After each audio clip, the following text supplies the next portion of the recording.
Great. Hi, everyone, and welcome to this week's edition of Reset and Revitalize, Exploring an Alcohol-Free Life. If you don't know me, my name is Jenna, and I'm one of the nutritionists here at BHM. Last week, we talked about the impact of alcohol on the body physiologically and the important role of nutrition when cutting back on alcohol intake. And today, we will continue with the theme of exploring an alcohol-free life. I wanted to start this talk by debunking some myths we commonly hear about alcohol, and then talk about some strategies for reducing alcohol intake and how to deal with triggers, temptations, and social pressures. Then we will circle back and dig into some foundational nutritional support interventions. All right, so myth number one, alcohol helps you sleep.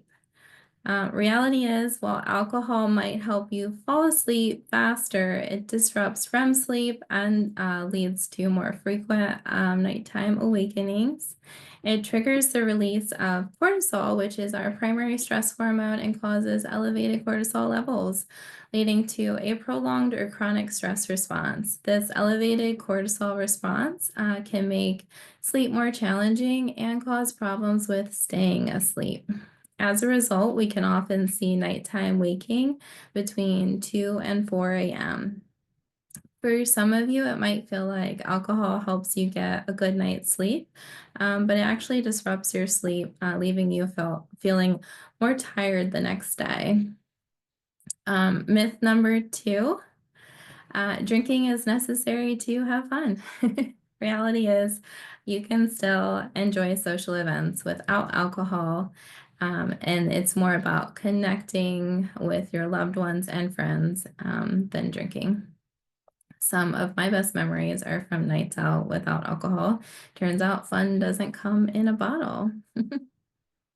Myth number three, I can't relax without a drink. Reality is there are many other ways to relax that don't involve alcohol, like meditation, exercise, or even a cup of warm herbal tea. If you're using alcohol to relax, try replacing it with a walk outside or even a short meditation or an herbal tea in the evening. You'll feel more relaxed and your body will thank you. When it comes to reducing our alcohol intake, various strategies can help. The first one is to set clear goals. So your goals should be specific, realistic, and measurable rather than saying, I'll drink less. Set a goal like I will have 3 alcohol-free days a week, or I'll drink no more than 2 days per week, or perhaps 2 drinks this week, and you'll limit it to just 2 drinks, and then make changes over time. Start with small, achievable goals, like committing to 1 alcohol-free day per week, and then gradually increase it over time. Next, you want to track progress. Start tracking your alcohol consumption. Many people aren't even aware of how much they drink until they start keeping track of it. You can use a pen and paper, or you could use an app like I Am Sober to record how many drinks you've had. And it's a really powerful way to stay aware of your habits. Next, another strategy would be to explore healthy alternatives to alcohol. Exploring healthy alternatives such as herbal apothecaries, alcohol replacements, which are herbal products that could be added to your own homemade mocktail that help promote that relaxation feeling that most of us desire when we do reach for a glass of alcohol.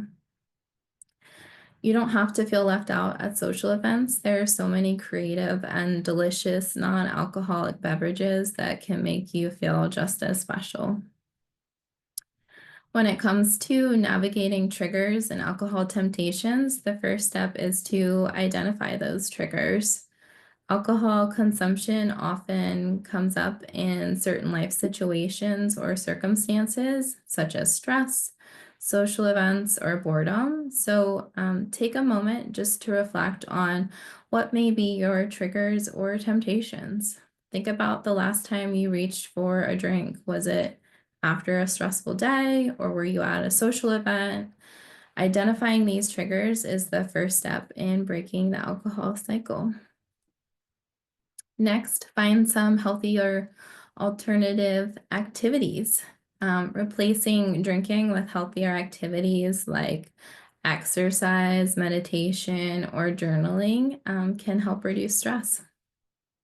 For example, when you start to feel the urge to drink, try going for a walk, as we already mentioned, or doing some yoga instead. Or even an activity such as coloring can be really enjoyable and even meditative and help you to break that pattern. And finally, be mindful and self-reflect. Being mindful and reflecting on why and how much you are drinking is so helpful. Mindfulness can really help us to break unhealthy drinking patterns.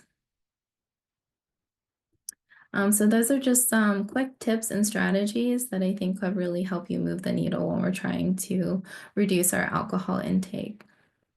So I did want to circle back to some of the nutritional strategies we discussed in last week's call and review them a little further.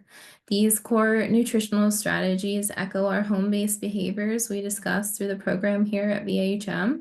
I have also created a handout on these core nutrition strategies to help guide you while reducing your alcohol intake, and I will link that for you after this call.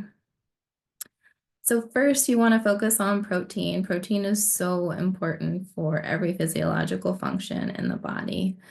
Adequate protein is essential when discussing alcohol and even sugar cravings. Protein is important for helping to maintain healthy blood sugar levels and prevent fluctuations. You should include a protein source with every meal and snack and focus on getting 25 to 30 grams per meal.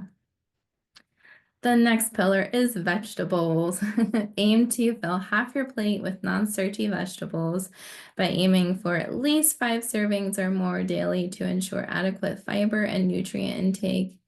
And then you also want to consume some complex carbohydrates at each meal to help maintain healthy blood sugar and energy levels. Complex carbs are found in whole grains, vegetables, fruits, nuts, and seeds, and some starches. Sugar and processed foods. You're going to want to avoid those refined sugars and processed foods, which can cause blood sugar spikes and crashes and increase cravings. Next, you want to include healthy fats as they can help to stabilize mood and cognitive function, help with satiety, reduce cravings when combined with protein. This can come from things like fatty fish, such as salmon or avocado, olive oil, or nuts and seeds. Wild-caught fish in particular is loaded with omega-3s, which can help reduce inflammation and again, improve cognitive function, reduce brain fog, and stabilize your mood. Other really great sources of omega-3s include walnuts, flax seeds, and chia seeds. When it comes to vegetable intake, cruciferous vegetables in particular can be really helpful for supporting liver detoxification. These cruciferous vegetables would include vegetables like broccoli, cauliflower, Brussels sprouts, kale, bok choy, and dark leafy greens. And when it comes to nutrition recommendations, you want to include lots of antioxidants. So antioxidants are found in fruits like berries, cherries, pomegranates, and citrus fruits. All of these fruits are very, very high in antioxidants. So aim to get 2 to 3 servings of fruit daily. These antioxidants help reduce oxidative stress and inflammation, improve your mood and energy, improve liver repair and function, as well as protect against cellular damage from our environment. Next, meal frequency is really, really important.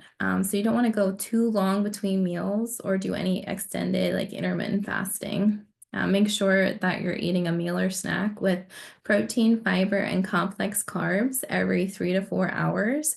This helps reduce stress on the body and keeps cortisol response regulated and blood sugar balanced. And finally, ensure you are getting adequate hydration. Water is so essential and key. By aiming to get at least half your body weight in ounces of water each day or more, and increase that slowly and gradually over time as tolerated. So that sums up today's call. Thank you for joining, and I hope you found it helpful.